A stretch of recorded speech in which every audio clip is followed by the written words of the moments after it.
सध्याची तरुण पिढी जी आहे व्यसनाच्या आहारी चाललेले आहे. याला कुठेतरी आला बसावा. हा म्हणून जरा ऐकून घे माझ्या भावा, जरा ऐकून घे माझ्या भावा, खाऊ नको कोल्हापुरी मावा. जरा ऐकून घे माझ्या भावा, खाऊ नको कोल्हापुरी मावा.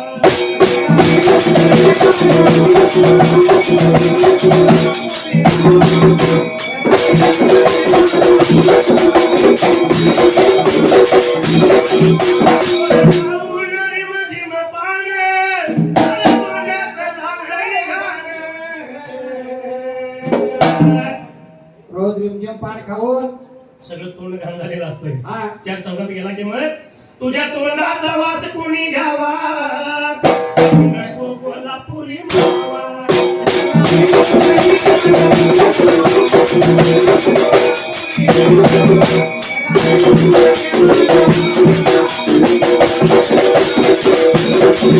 कोल्हापुरी आयरण काय प्रकार आहे माहिती का? बिंबद कोल्हापुरी आयर्न हे सगळं मिक्स पुडी करायचं, हातावर घासायचं आणि तोंड भरून खायचं.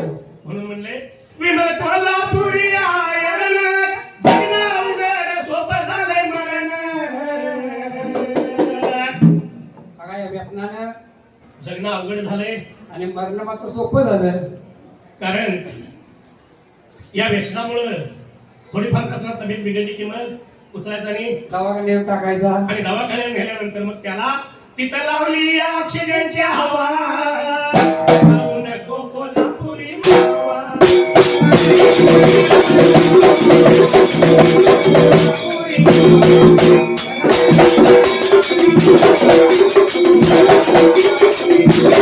खाऊन रोजाचो मात, जडली व्याधी निघेला कोमात. त्या व्यसनानं त्या बाजारात सर्व व्याधी चढलेली असते. आणि एक दिवस हा भाद्रमग कोम्यात जातो.